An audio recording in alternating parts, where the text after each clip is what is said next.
کہا جا رہا ہے کہ ڈیفنس پیکٹ کے بعد اب یہ ایک اتنی اہم ملاقات ہے جس میں پاکستان کے جو معاشی حالات ہیں، جو آگے اکنامیکلی چیزیں ہونی ہیں، اس حوالے سے ڈیٹیل ڈسکشن ہوئی ہے. کیا ڈسکشن ہوئی ہے؟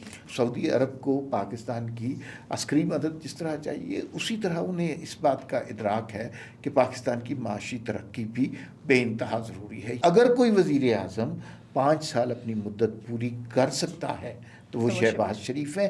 آج پیپلز پارٹی نے 2 بجے تک کا انوار الحق صاحب کو ٹائم دیا ہوا تھا کہ آپ مستعفی ہو جائیں، وہ نہیں ہوئے. اب ان کے کہا یہ جا رہا ہے کہ طریقے عدم اعتماد آئے گی. آپ کو کیا لگتا ہے نمبر گیم کہاں پہ بنے گی؟ میرے خیال میں یہ آج رات تک فیصلہ ہو چکا ہے گا. چودھری انوار الحق صاحب کو اگر وہ دیکھ رہے ہیں کہ اکثریت ان کے خلاف ہے تو میرے خیال میں انہیں استعفیٰ دے دینا چاہیے. افغانستان کے جو طالبان وہاں پہ موجود ہیں بڑے ریجڈ ہوئے ہیں اور کہیں سے وہ ڈکٹیشن لے رہے ہیں. یہ ساری 3 دھڑے ہیں، قندار، کابل اور ایک خوست کا کہا جا رہا ہے کہ یہ 3 دھڑے ہیں. کہاں سے زیادہ ڈکٹیشن آ رہی ہے؟ کیوں مذاکرات کامیاب نہیں ہونے دیا جا رہے ہیں؟ عجیب و غریب کنفیوژن ہے. ہر دفعہ ایک نیا مطالبہ ایسا ڈال دیتے ہیں جس سے مذاکرات خراب ہو جاتے. پریفریبلی تو یہ معاملہ امریکہ کی انٹرفیئرنس کے بغیر حل ہو جانا چاہیے تھا، لیکن مجھے یوں لگتا ہے کہ جو سچویشن چل رہی ہے یہ معاملات ختم نہیں ہو رہے، یہ مذاکرات کامیاب نہیں ہو رہے. وہ پھر کوئی شرارت کریں گے اور اس دفعہ نتائج کے ذمہ دار خود ہوں گے. اگر پاکستان کے ٹروپس وہاں پہ جاتے ہیں، جا کے وہاں پہ امن قائم ہو جاتا ہے ان کی وجہ سے، تو آپ مطلب کیا لگتا ہے آپ کو کہ یہ پاسبل ہے کہ شاید کوئی بین الاقوامی فورس بن جائے؟ یہ پاکستان اکیلا تھوڑی ہے، یہ وہ 8 ممالک ہیں جن کے ساتھ معاہدہ کیا گیا، جن کے دستخط لیے گئے اسلامی ملک میں. پاکستان کے فوجی دستوں کی فلسطین میں جانے کے خلاف جو پروپیگنڈا ہو رہا ہے وہ اسرائیل کی طرف سے ہو رہا ہے، نیتن یاہو کی طرف سے ہو رہا ہے. وہ نہیں چاہتے کہ اتنی طاقتور فورس وہاں پر موجود ہو. خواب یہی ہے کہ وکلا تحریک شروع کی جائے، وفاق کے خلاف احتجاج شروع کیا جائے. احتجاج شہباز شریف کے خلاف نہیں ہے. آپ اپنی فوج کو گالی دے کر کیا حاصل کر لیں؟ کیا ملے گا آپ کو؟ آپ کو صرف نقصان ہوگا. بہت سارے لوگ سیاست کرنا چاہتے ہیں، اپنے لوگوں کی بھلائی کرنا چاہتے ہیں، پی ٹی آئی میں ہیں، لیکن انہیں احساس ہوتا ہے کہ ہر تقریر، ہر ٹویٹ کے بعد ان کا سیاسی مستقبل جو ہے کسی کنویں میں جا گرتا ہے.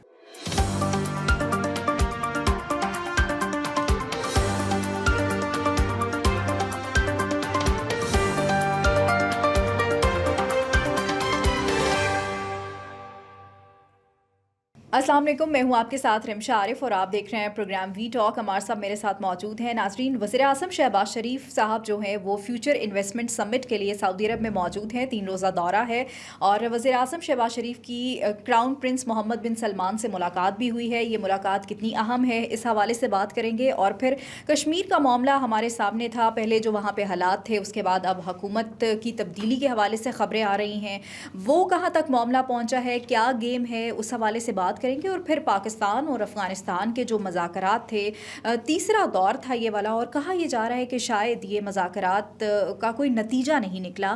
وہ کیا معاملہ ہے اور کون سے 3 اتنے اہم دھڑے ہیں کہ جو اس ٹائم پہ وہ مذاکرات نہیں ہونے دے رہے، اس حوالے سے بات کریں گے. اور پھر غزہ، جب ہم نے دیکھا کہ پاکستان نے بڑا اہم کردار ادا کیا وہاں پہ امن قائم کرنے کے لیے، اب یہ کہا جا رہا ہے، مختلف جگہ سے یہ خبریں آ رہی ہیں کہ پاکستان کا جو آرمی کا ڈیلیگیشن ہے، ٹروپس ہیں، وہ وہاں پہ جائیں گے. اس خبر میں کتنی صداقت ہے اور وہاں جانا پاکستان کے لیے کتنا اہم ہوگا، اس حوالے سے بات کریں گے. اور پھر اپنی اگر ہم سیاست کی بات کریں تو سہیل آفریدی صاحب، کہا یہ جا رہا ہے کہ ان کی کور کمانڈر ہاؤس میں کور کمانڈر پشاور سے ملاقات ہوئی ہے اور آج انہوں نے خود ایڈمٹ بھی کر لیا. اور دیکھنا یہ ہے کہ اب وہ عمران خان صاحب سے جو انہوں نے پوائنٹس لینے ہیں وہ اس پوائنٹس پہ چلتے ہیں، کیا ہوتا ہے. اس تمام تر صورتحال پر بات کریں گے. ویلکم ٹو دا شو عمار صاحب. عمار صاحب، سب سے پہلے تو وزیر اعظم شہباز شریف صاحب جو ہیں وہ سعودی عرب میں موجود ہیں، اور کل ہم نے دیکھا کہ ان کی کراؤن پرنس محمد بن سلمان سے ملاقات ہوئی ہے، اور اس ملاقات میں یہ کہا جا رہا ہے کہ ڈیفنس پیکٹ کے بعد اب یہ ایک اتنی اہم ملاقات ہے جس میں پاکستان کے جو معاشی حالات ہیں، جو آگے اکنامیکلی چیزیں ہونی ہیں، اس حوالے سے ڈیٹیل ڈسکشن ہوئی ہے. کیا ڈسکشن ہوئی ہے؟ دیکھیے، یہ بہت ہی امپورٹنٹ ملاقات ہے اور یہ دورہ بھی بہت ہی امپورٹنٹ ہے. شہباز شریف صاحب جب سے حکومت میں آئے ہیں، پہلے ان کے حوالے سے بات کریں، اس وقت جب یہ حکومت میں آئے تھے اس وقت پاکستان کے بارے میں کیا بات ہو رہی تھی؟ پاکستان سری لنکا بن جائے گا،